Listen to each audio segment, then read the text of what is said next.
قرآن کریم سورۃ الفاتحہ اور 30 پاروں کا نام ہے۔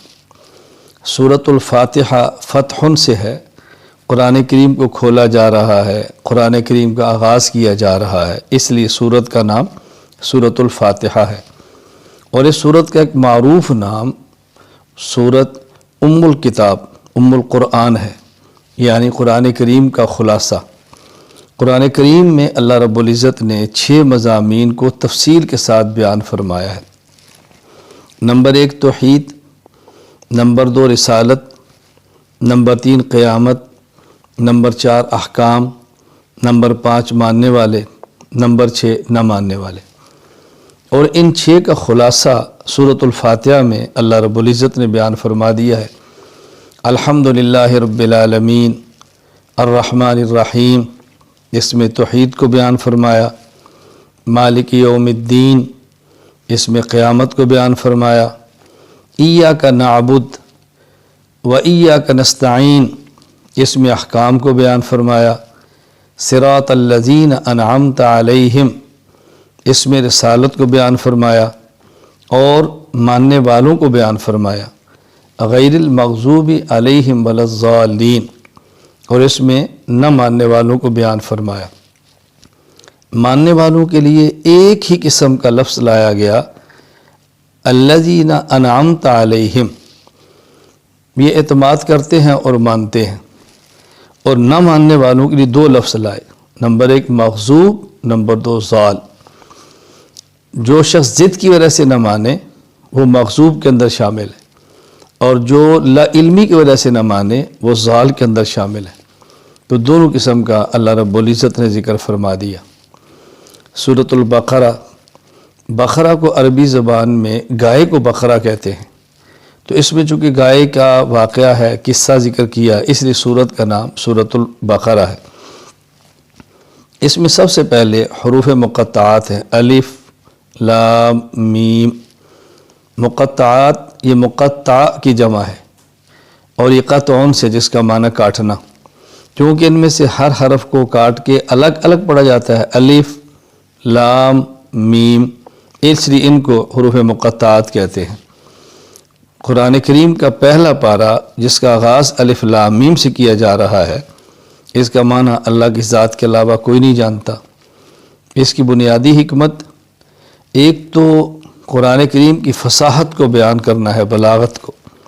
عربوں کو چیلنج کیا جا رہا ہے، الف لام میم 3 حروف پر مشتمل چھوٹی سی آیت بن جاتی ہے، اور اس آیت کا مقابلہ 3 حروف پر جو مشتمل ایک لفظ ہے، اس کا بھی سارے عرب مل کر نہیں کر سکے۔ پھر ان کا معنی چونکہ دنیا میں جانتا ہی کوئی نہیں، تو یہ سمجھانا مقصود ہے قرآن کریم اسی شخص پہ کھل سکتا ہے جو سب سے پہلے اپنی عاجزی، اللہ کی طاقت، قدرت، اللہ کے علم کا اعتراف کرتا ہے۔ ایمان والوں کی چند ایک صفات کا ذکر فرمایا۔ نمبر 1 وہ غیب پر ایمان لاتے ہیں، یعنی جو چیزیں نہیں دیکھ سکتے اس کو بھی مانتے ہیں، دنیا کی آنکھ میں دنیا میں نہیں دیکھ سکتے وہ بھی مانتے ہیں۔ نماز کی پابندی کرتے ہیں، زکوٰۃ صدقات ادا کرتے ہیں، تمام آسمانی کتب پر ایمان لاتے ہیں، اور آخرت کی تصدیق کرتے ہیں اور یقین کرتے ہیں۔ اس کے بعد پھر منافقین کا ذکر فرمایا کہ منافقین کی اوصاف بیان فرمائے کہ منافق کی صفات کیا ہے۔ دھوکہ دیتے ہیں، حسد ہے ان میں، کبر ہے، مکر و فریب ہے، حرص اور لالچ ہے، سفاہت اور بیوقوفی ہے، اللہ تعالیٰ کے احکام کا تمسخر اور مذاق ہے، زمین میں فتنہ فساد پھیلاتے ہیں، جہالت ضلالت ان کا مقدر ہے، شکوک و شبہات پھیلاتے ہیں، اہل ایمان کا مذاق اڑاتے ہیں۔ منافقین کی صفات کا ذکر کیا ہے۔ اس کے بعد پھر معروف واقعہ بنی اسرائیل میں جو گائے کا تھا وہ بیان کیا ہے۔ بنی اسرائیل میں شخص قتل ہو گیا، قاتل نہیں ملتا تھا، حضرت موسیٰ علیہ السلام سے درخواست کی کہ اللہ تعالیٰ سے دعا کریں کہ ہمیں قاتل کا پتہ بتا دیں۔ حکم آیا کہ تم ایک گائے ذبح کرو، اور ذبح شدہ گائے کے گوشت کا ٹکڑا مقتول کے جسم کے ساتھ لگاؤ، یہ زندہ ہو کر قاتل کا نام بتائے گا۔ چنانچہ ایسا ہی ہوا۔ اب اس میں ایک حکمت تو یہ ہے کہ قاتل کی نشاندہی ہو گئی، دوسری حکمت یہ ہے کہ ان میں سے بہت سے لوگ ایسے تھے جو موت کے بعد دوبارہ اٹھنا یعنی قیامت کے قائل نہیں تھے، تو ان کے سامنے دلیل قائم ہو گئی کہ اللہ تعالیٰ یوں مردوں کو زندہ فرما دیں گے، اٹھا دیں گے۔ اور یہ لوگ بچھڑا یعنی گائے کے بچے کی عبادت کرتے تھے، تو بتا دیا گیا بھی یہ تو دیکھو قتل ہو گیا ہے، ذبح ہو گیا ہے، تو ذبح ہونے والا، قتل ہونے والا، مرنے والا یہ معبود کیسے ہو سکتا ہے؟ تو چونکہ بچڑے کی عبادت کرتے تھے تو اس کا رد ہو گیا کہ جو ذبح ہو جاتا ہے، مر جاتا ہے، تو اس کی وہ معبود کیسے ہو سکتا ہے؟ تو اس بچڑے کے ساتھ جو عقیدت تھی، عبادت کا تعلق تھا، اس پر رد کیا۔ پھر اس میں حضرت آدم علیہ السلام کی خلافت کا ذکر فرمایا ہے۔ اللہ تعالیٰ نے سب سے پہلا شخص جو اپنا خلیفہ بنا کر دنیا میں بھیجا حضرت آدم ہیں۔ آدم علیہ السلام کی خلافت کا بیان فرمایا، ملائکہ کے مکالمے اور گفتگو کا ذکر فرمایا، پھر یہود اور نصارہ کی عادات کو بیان کیا۔ ان کی عادات بد کیا ہیں؟ حق کو چھپا لیتے ہیں، خاتم النبی حضرت محمد صلی اللہ علیہ وسلم کی نبوت کا انکار کرتے ہیں۔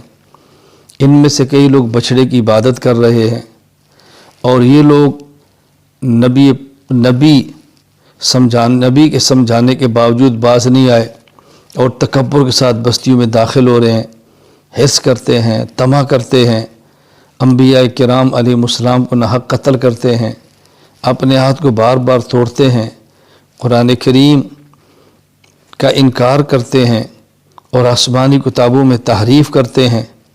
تو یہ چیزیں بیان فرمائیں۔ ان تمام چیزوں کے بیان کرنے کا مقصد کیا ہے کہ جو اچھے اوصاف ہیں مومنین کے، اس کو ہم نے اختیار کرنا ہے، اور جو گندے اوصاف ہیں منافقین کے، یہود کے، نصارہ کے، اس سے ہم نے بچنا ہے۔ اچھی عادات کو اختیار کرنا ہے اور بری عادات سے ہم نے دور رہنا ہے۔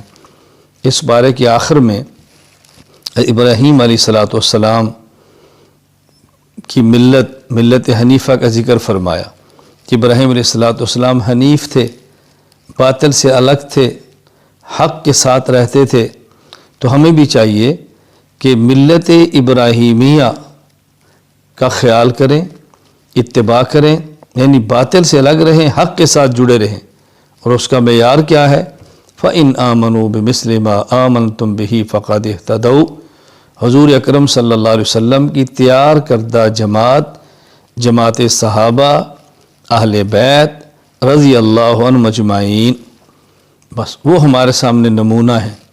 ان والے عقائد، ان والے اعمال اختیار کریں تو سمجھیں آپ نے حضرت ابراہیم کی ملت کو بھی پہچان لیا اور اختیار کر لیا۔